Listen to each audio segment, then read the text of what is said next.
The purpose of this webinar is to support the California Regional English Learner Specialists with the development of a continuous improvement plan. My name is Lisa Winberg. I work for the Riverside County Office of Education in the Assessment, Accountability, and Continuous Improvement Unit, and I also serve as a Region 10 Regional English Learner Specialist.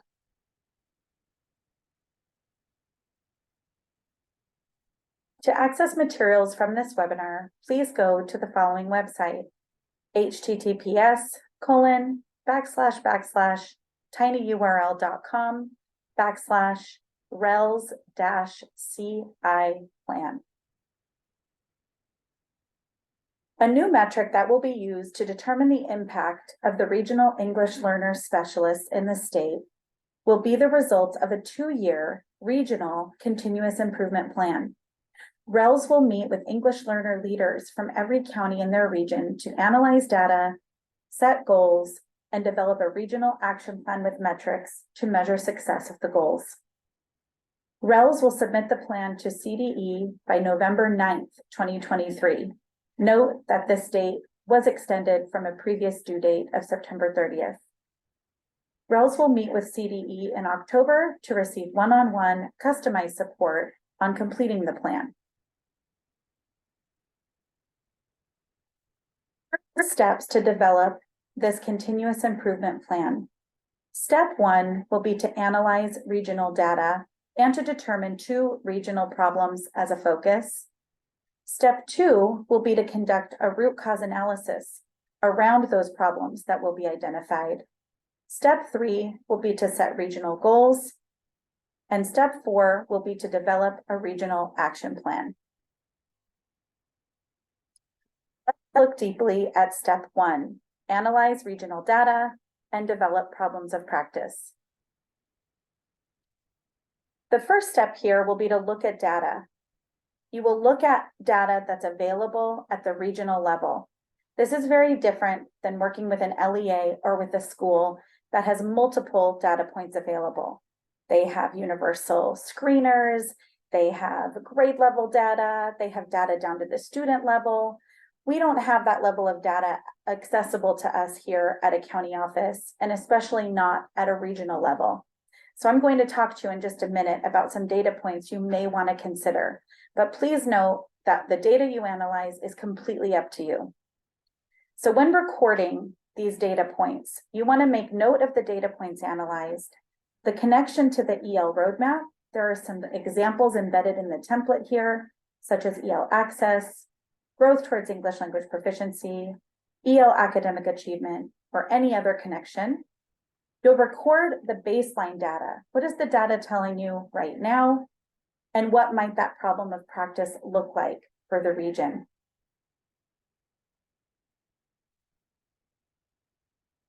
Once you've analyzed data, you'll develop problems of practice.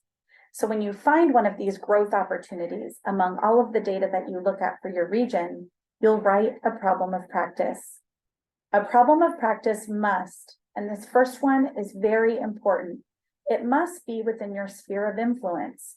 So we have to remember and keep in mind that we're focusing on a problem that we can have an impact on as a regional English learner specialist.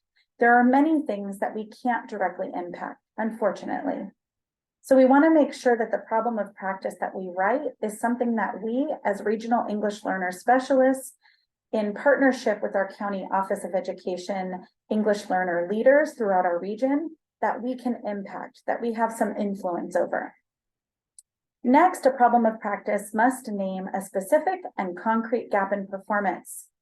It must be measurable, it must not contain an implied solution, and it must reflect the values of the region. A couple of sample regional problems of practice are, number 1, there are 70 schools eligible for CSI or ATSI with 3 very low indicators for English learners in Region 10 on the 2022 dashboard. I would definitely call that a problem. That's a lot of schools, 70 schools with 3 or more very low indicators. So that would have been discovered through an in-depth data analysis. Here's a second sample. 15% of the English learner items received a finding during 12 reviews conducted in Region 10 during the 22-23 school year. Again, a definite problem, right? When we're seeing findings throughout EL reviews in our region, that's something that we could impact as a regional English learner specialist or as a county office English learner leader. So let's get back to some possible data points for you to consider, knowing again that at the regional level, we don't have a ton of options, but I have some what I believe to be impactful data points that you may want to look at when you get together with your partners throughout your region. The first one here is ELA and mathematics results by county. So hopefully you're following along in the slide deck with me. This is a link right here that will take you to these reports that I'm showing here on the screen. What I would suggest is that you compare English learner performance to English only performance. You can also explore detailed results by clicking the dark blue buttons down here at the bottom. So a couple of things to note. When you first get on this website, it is reporting out data at the state level. So you have to be sure to set the filter to your county. So you could look at this county by county for all of the counties within your region and to see if you're seeing any trends. You also want to look at this drop-down menu here and set this to student group. Once you click the student group of English language fluency, you can then filter the report by English learner. And then again, you could filter the report by English only. So here's a sample here of Riverside County. We're looking at ELA results on the left, mathematics results on the right. And I am seeing a huge disparity for our English learners. So over here, we can see that our English learners, 10.83% of our English learners met or exceeded the standard for ELA, where 46.28% of our English only students met or exceeded the standard for ELA. And we see another big gap here in mathematics performance with only 7% of English learners meeting or exceeding the standard for math, where we saw 29.9% of our English only students meeting or exceeding standard. Again, you can view these detailed test results if you want to get details that are a little bit more narrow. Another possible data point to consider would be LPAC results by county. So similar to the report that we just looked at, you'd want to make sure that you're looking at the right county. I've done it before where I log in, it's at the state level, and I start analyzing data without realizing that I'm looking at results for the entire state. So just make sure that filter is set to the county that you want to analyze results for. So from here, you're going to see, if you click on this link, it's going to take you to LPAC results. And what this report will tell us is the percentage of our students that scored in the proficient level, which we all know is at a level 4 or well-developed. One suggestion I have for you would be to look at this change over time. So you could look at how a group or a cohort of students has progressed over time. Are we trending in the right direction? Another possible data point to consider would be FPM findings on the EL instrument by region. The nice part about this report is that it's already filtered by your whole region, where the two reports that we just looked at, you can only get to the county level. It's not going to aggregate all that data together for your entire region. But this report here on FPM findings already is reporting out on the regional level. So you can see all of your regions detailed across here at the top. And then you can see a breakdown. So here we are in region 10, and we can see here that the largest number of findings came here from EL 14, which was the ELD item on the English Learner Instrument for the FPM reviews. We have a couple of items falling in second place here with reclassification and access to the standard instructional program. I went back and forth on how to report this out at the regional level, or I should say we went back and forth, and we decided to report out on the whole instrument. So what we did is we said, okay, there were 12 reviews in region 10 last year. Each one of these LEAs was reviewed on 15 items. So we multiplied 15 times 12 to see how many items were reviewed. And then we looked at the total number of findings and just did some quick math. So for us, that came out to be 15%. So 15% of all of the items that were reviewed in Region 10 ended up with a finding. There's many ways you could look at this. You could also maybe focus specifically on one EL item. If there's something that's really standing out to you that you feel that you can impact as a regional EL specialist, possibly here, EL 14, that might be somewhere that you really want to focus your efforts. We just decided to focus on the EL instrument as a whole, but again, that's completely up to you how you interpret this data. Another data point to consider for your region would be CSI and ATSI eligibility caused by low performance. I created a chart here. This came from the ESSA assistant status file. So I took that and I narrowed it down for you to just have the information that I thought would be the most pertinent as you're conducting this analysis with your region.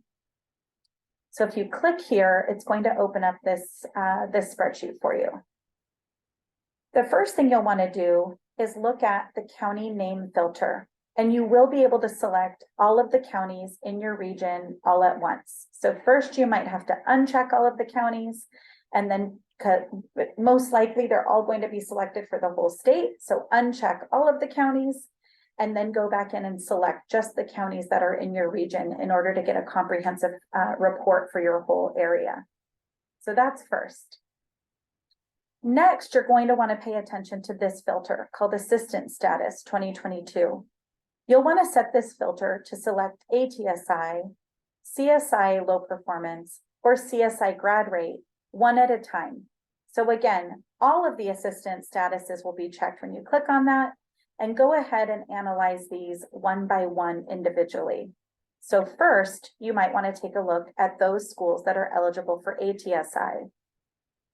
When you're using the ATSI filter, you'll want to come across over here. These are all student groups that are listed over here at the top.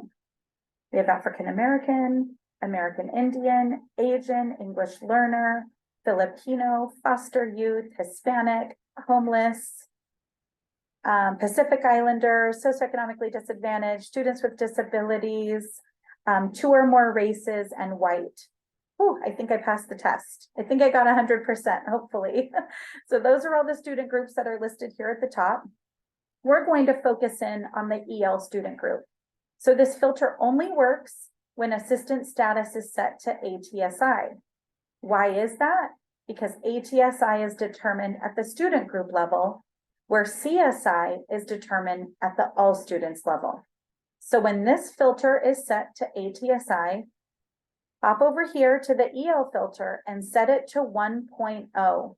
That's going to give you a list of schools that are eligible for ATSI specifically for their English learner student group. And again, I've just reiterated, CSI schools will not have a 1.0 because they are eligible at the all student level and not for a particular student group. So these filters only work when we're referring to schools that are eligible for ATSI. So what that will give you is a report of all of the schools within your region eligible for ATSI for English learners. So you can take a look at that. Once we figure out which schools are eligible for CSI in our region, there's a multitude of ways that our schools can become eligible for CSI, but as regional English learner specialists, we are mostly concerned with our schools that are eligible for CSI who also are having extremely low performance for English learners. And just by being eligible for CSI, we don't know. We don't know how their English learners are doing in that school. So here's a way to figure that out. You can take your list of schools eligible for CSI, and then you can come over here to what's called the Shiny app. In the Shiny app, you can get down to the indicator level to know what it is that caused that school to become eligible for CSI. So when you click on the Shiny app, first you're going to see a drop-down menu over to the left, and using the drop-down menu, type the name of the school eligible for CSI. You're going to type that right here. Once you type in that school name, you'll be able to scroll down and down towards the bottom, even though they're eligible for CSI and not ATSI, you'll be able to see that student group data down below. So scroll down to the ATSI data to view results for English learners. In this example, the school has 4 indicators for English learners at the lowest level. In our region, we were mostly concerned with schools eligible for CSI that had multiple, and in our case, we determined it was 3 or more very low indicators. We wanted to know how many schools in our region are eligible for CSI and have 3 or more very low indicators for English learners. Our reasoning for that, or how we came up with that, because that doesn't come from the state, that was just something that we decided, was due to the fact that we have an extremely high number of schools eligible this year because of chronic absenteeism. And not that we don't want to focus on schools that only have issues or low performance with chronic absenteeism, but we were really wanting to prioritize the schools that had more need that extended beyond chronic absenteeism. So we determined that you would end up on our list of schools that we really want to provide some intensive support to if you had 3 or more very low indicators. So here's an example of a school that would have ended up on our list. They have chronic absenteeism, suspension rate, ELA, and math are all scoring at the lowest levels possible for those indicators. We have to remember that for chronic absenteeism and for suspension rate, that means that they were very high, where for ELA and math, we're looking at those schools that are very low. But don't worry, it's color coded. So if they're red, we know they're performing at the lowest possible level. So again, this is a school that was eligible for CSI, but when we dug a little bit deeper, we were able to note that their English learners had 4 indicators where they were performing at the lowest level. So this is a school we said, let's put them on the list. Here in Region 10, we ended up with 70 schools eligible for CSI and ATSI. Those eligible for ATSI were eligible for English learners, and those eligible for CSI, we were able to find out how many indicators by doing a school by school analysis. It does take a little bit of time, but I would argue that it's time well spent. All right, another data point to consider would be differentiated assistance.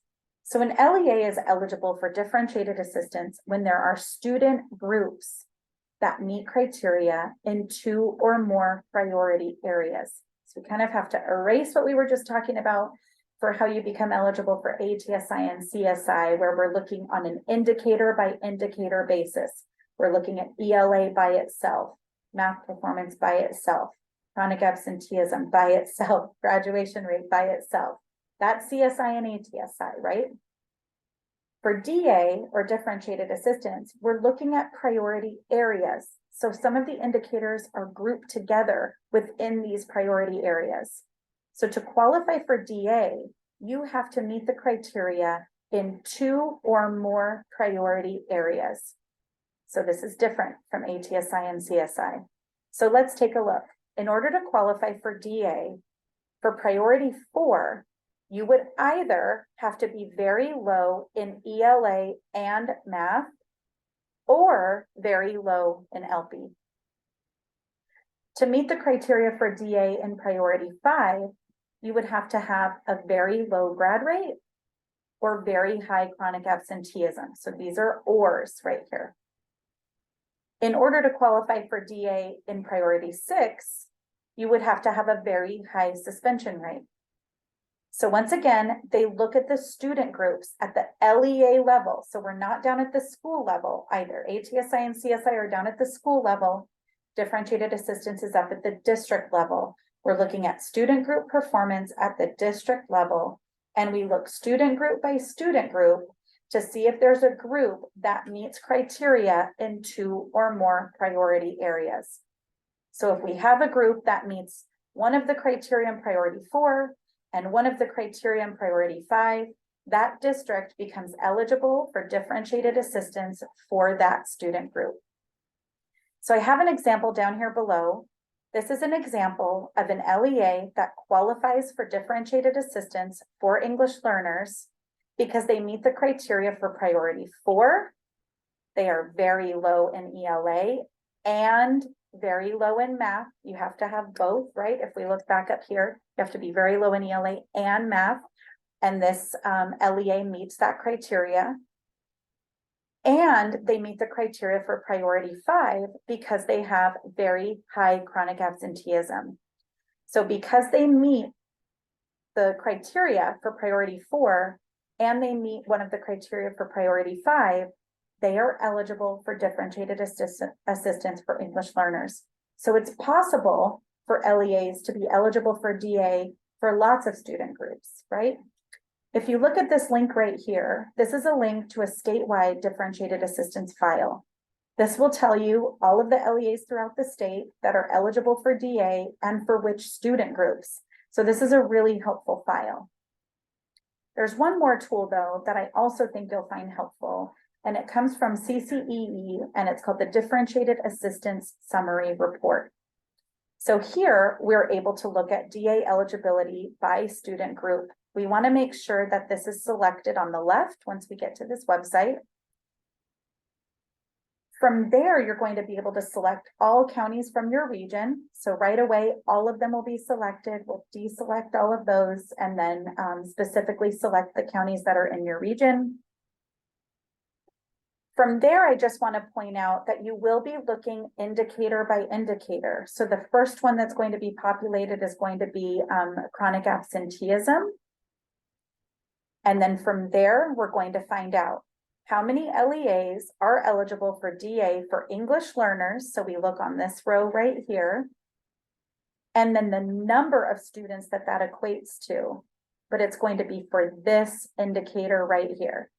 So I'll interpret this for you. In Region 10, we have 31 LEAs eligible for eligible for DA for English learners with chronic absenteeism as one of the indicators that triggered their DA status. You would then go ahead and change this. So you can change this drop-down menu and you can go to the next indicator. And then this will all auto-populate for you. It'll tell you how many LEAs are eligible for that next area, and then how many students that equates to. So for us here in Riverside County, that 31, that number right there, 31 LEAs, that was something that we took a look at.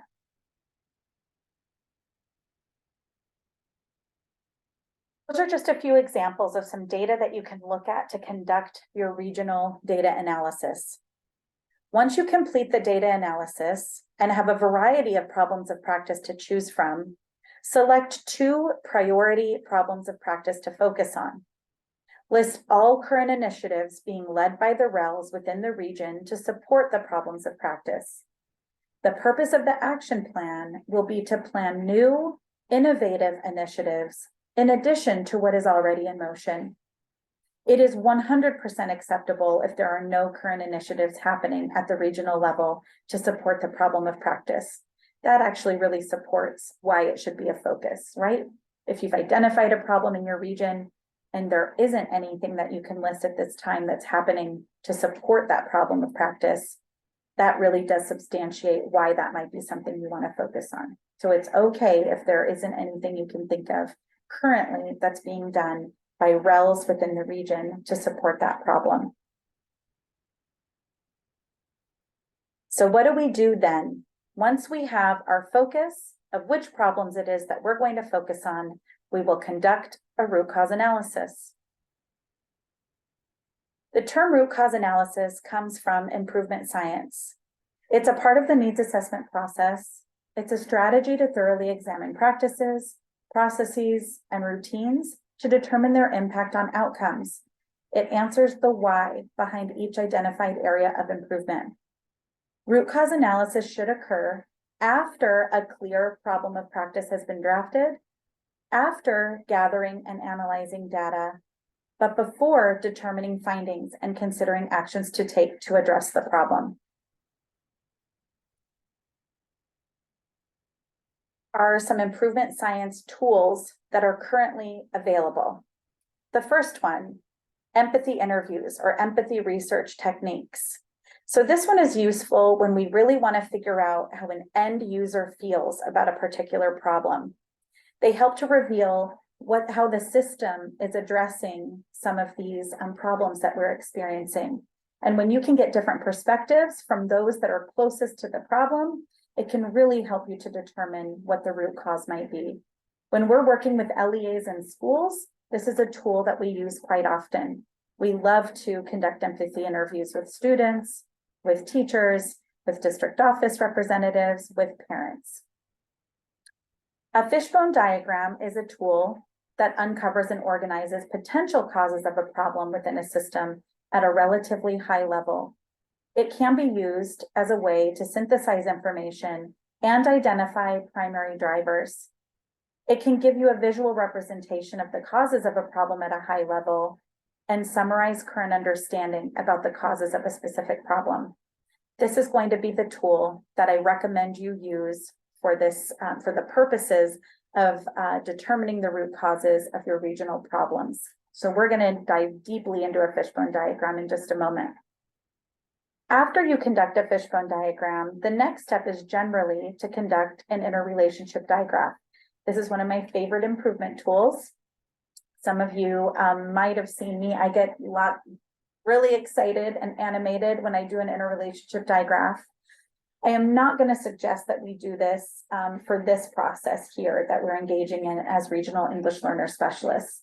A couple of reasons are that the data available to us as RELS is much more narrow than what we find when we're working with an LEA or with a school. When we're working with an LEA or with a school, it's possible, and I've been in the room when we come up with 15 possible root causes of a problem.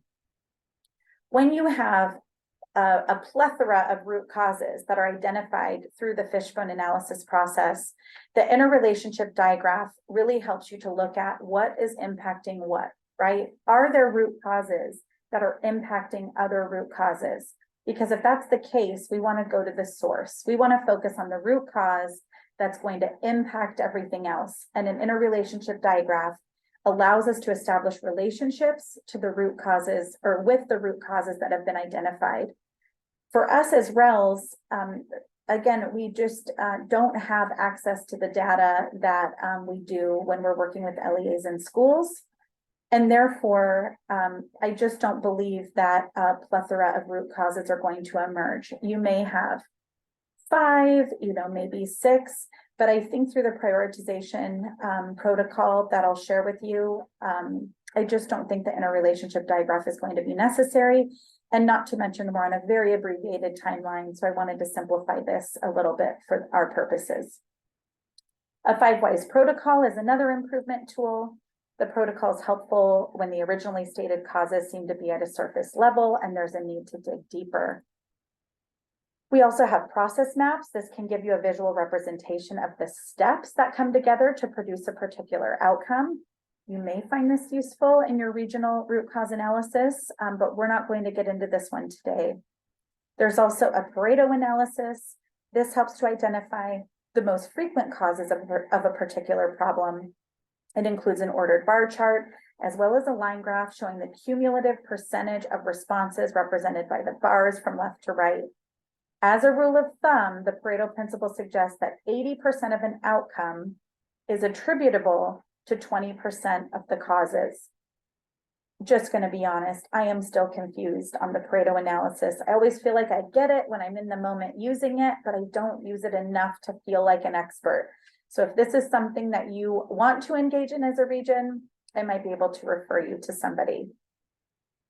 An initiative map, we love this tool, especially when we're working with schools. It represents the actions the organization has implemented to pursue improved outcomes. It includes projects, programs, practices, everything you're doing to try to improve a problem that you're experiencing within your system. We recently did an initiative map with a school. We were looking at ELA, a problem of practice in ELA and a problem of practice in math, and the initiative maps were 4 posters long of all of the things that this school is doing to try to target the needs of students around ELA and math. But it really was a great visual example that they might be doing too much at a surface level instead of just a few things at a deep level. It also helps to see that everything we're doing might not be evidence-based. We might not be spending our time, energy, and money in the right place. So I don't think an initiative map is going to be useful for our processes today. So as I mentioned, I really think that the fishbone analysis is going to be the best tool for our uses today.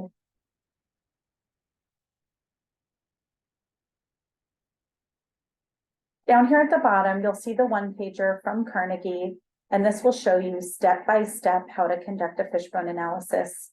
I'm going to play this video that I created for you that hopefully gives you a visual representation that when coupled with this one-pager down here, you'll be able to successfully engage in a fishbone analysis with your regional team.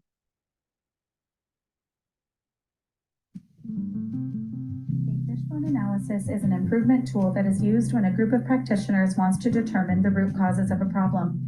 The purpose of this video is to support regional English learner specialists in understanding how to conduct a fishbone analysis while engaging with regional partners around a particular problem of practice. When engaging in a fishbone analysis with an LEA or a school, there might be slight differences. Here are some sample problems of practice you might be investigating with your region. First, 53% of LEAs are eligible for DA for English learners in our region. Next, there are 70 schools eligible for CSI and ATSI for 3 or more indicators in our region. Or maybe our region had a 4% reclassification rate in 2022-23. Or lastly, 67% of English learners scored at the standard not met level on the 23 CAS ELA in our region. The first step of a fishbone analysis is for all team members to silently brainstorm what they believe to be causing the problem. Be as clear as possible. In this example, we will model using the following problem of practice. In Region 10, 15% of the EL items reviewed were issued findings during the 22-23 school year. When brainstorming causes of the problem, instead of stating something like awareness, you could add clarity by saying EL leaders are not aware of FPM requirements. If the team is meeting virtually, each person will turn off their camera and write down all of the causes of the problem. They will turn their camera back on to signal that they are done. If the team is meeting in person, each person will have a stack of Post-its and will write down one cause of the problem per Post-it. Here we have an example of the results of one team member's silent brainstorm. He is processing reasons why the region had findings on 15% of the EL items that were reviewed. Some of the reasons he comes up with are LEAs are not aware of FPM requirements. ELs are not a district priority. There is a high turnover for EL leaders. EL leaders do not attend county workshops. Designated ELD is not occurring. ELACs are not properly comprised. ELs are segregated from EO peers in secondary settings. And finally, districts are using Title III funding for core programs. Once all team members have finished their individual brainstorm, it is time to share out and cluster. If the team is meeting virtually, you can use Jamboard for this next step. This team is determining the root cause of why the region is experiencing a high number of findings on the EL instrument. Select one team member to read their causes one by one. If none appear to be related, they will be separated into their own group. In this example, the first team member has yellow Post-its. They place them on the table or the Jamboard and read them aloud as they are placed. When the first team member is finished reading their causes, the next team member reads their causes one by one and groups their ideas with their teammate when similarities exist. The second team member in our example is using blue Post-its. The first cause, limited understanding of EL requirements, went into its own group, but the team felt that the second cause, there is no district lead for EL programs, was similar to the yellow Post-it, English learners are not a district priority, so they were grouped together. We can see how the rest of the causes were grouped together as the second and third teammate presented their ideas. The next step is to label the clusters. As a group, determine a categorical label that describes the ideas in that cluster. Each of these labels becomes a main cause category. In our example, the team labeled the first Post-it as lack of systems for ELs, the next group of Post-its as ELs are not a priority, the next one as LEA leaders lack capacity to effectively lead EL initiatives, The next group as lack of high quality designated ELD, and the last one as lack of understanding of FPM requirements. The last step in the fishbone analysis is to prioritize the root cause categories. The team will work together to determine which root causes should take priority based on 1, perceived or known severity in which the root cause is having an impact on the problem, and 2, the amount of influence RELS and COE leads have to impact the root cause. For our team example, where they are exploring the root causes of why the region has a high percentage of EL findings, they determined that they had the most influence over 1, the lack of understanding of FPM requirements, 2, that LEA leaders lack capacity to effectively lead EL initiatives, and 3, the lack of high quality designated ELD. The team did not feel they were able to greatly impact the lack of LEA systems for ELs or the fact that ELs were not an LEA priority. Now that the team has determined the root causes of the problem they are experiencing in their region, they can develop high-impact actions to deploy and metrics to measure the impact of the actions on the problem of practice.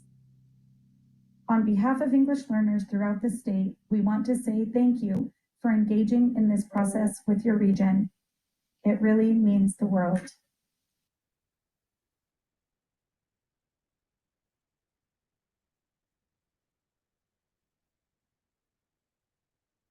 All right, so hopefully that gives you a good understanding of how to engage in a fishbone analysis. I'll open up this one pager here just so you can take a look to see that each of those steps that were illustrated in the video are typed out here in a visual way that might support you leading this and leading a fishbone diagram with your regional English learner leaders. So you'll see we want to review the problem statement. We want to generate ideas, as I mentioned in the video. If you're doing this in person, that's going to be using Post-its and putting one root cause of the problem per Post-it, but it can also be done on a Jamboard. And if you're not familiar with that, that's something that I could support you with. From there, we share out and cluster, and we name those groups of Post-its. We name what that root cause category is that those Post-its are communicating. The next step is to arrange them in a fishbone. Sometimes I skip this step, and then we have some prioritization that happens down here at the bottom. I think the most important part of the prioritization for our purposes is to really look at what it is that the RELS can impact. We can only do so much here from the county office, right? And some of those root causes that might emerge for the problems you're experiencing might be something that's out of our control. So I think that's going to really help you to prioritize which direction you go as a regional team is what is it that you can influence? Which of those root causes can you have a direct impact on? From there, you'll record no more than 3 root causes for each problem of practice on the continuous improvement plan. So write your problem of practice, and then what were those identified root causes? So for these here, you can just summarize over here on the right up to 3 root causes that you identified. For the team in the video, they would have 3 that they would have written in this one line. And then if you have another, we need to have at least 2 problems of practice, but there is space for 3 if you wanted to take on 3 problems of practice. So you'll write your problem here. And what were those root causes that you identified when engaging in the fishbone analysis process? From there, step 3 is to set regional goals. So you will create 2 SMART goals that connect to the problems of practice that the regional team identified. So right here is where you will type that goal in, and you'll copy over what those applicable root causes were. This is important that you copy this in. It's kind of like keeping your eye on the prize. As you're designing actions, you want to make sure that those actions are designed to address these identified root causes. Here are some sample regional SMART goals. Reduce the percentage of findings in Region 10 on the EL instrument from 15% in 22-23 to 10% by September 2025. Keep in mind, this is a 2-year plan. The second SMART goal sample here states, reduce the number of schools with CSI or ATSI eligibility that have 3 or more indicators at the very low level for English learners in Region 10 from 70 to 56 schools by the 2025 dashboard. We determined that reducing this number by 20% was a very reasonable, achievable, and relevant goal. So our goal is to reduce the number of schools eligible with that criteria by 20%, which would take us from 70 to 56. Once you have your goals established, you'll develop a regional action plan. So we want to make sure that this action plan is intentional and measurable. So you will describe the actions the regional COE EL specialist will take or facilitate with their COE partners in the region to address identified root causes and meet the specific goal. Actions should be innovative and designed specifically to address each goal and related problem of practice. Once you list an action, we would like you to complete the theory of action. So here's the frame for a theory of action. If the regional COE EL specialist does this, then this will happen so that this bigger goal is achieved. So here's a sample. If the RELS/COE leads from the region personally reach out to LEAs with an EL review to offer and provide customized technical assistance or support their county office partners in providing customized technical assistance, then participating LEAs will have no findings on the EL instrument so that the EL program is compliant. There's a sample theory of action for you. Ensure that actions and activities and evaluation of progress are aligned to the timeline of the reporting period. The end date in the timeline section would be the point at which the activity is fully implemented. And here, methods for evaluating progress. How are we going to know if this action has occurred? What metric are we going to collect? What implementation data are we going to collect? And is there anybody else that we need to engage in order to be successful with that action? I provided a link to the RELS Continuous Improvement Plan from Region 10. Just please note, this is still in draft form. We still have to get together again as a team to update some of our goals and to update some of our metrics, but I'm hoping that this plan can serve as a good sample for you in helping you to feel successful in carrying this out and engaging in this process with your region. So with that, I want to say thank you. We are here to help. Here is my email address and of course Emily's email address at CBE. We are both ready and willing to help you in whatever way you need for these continuous improvement plans to be successful. So thank you so much for watching.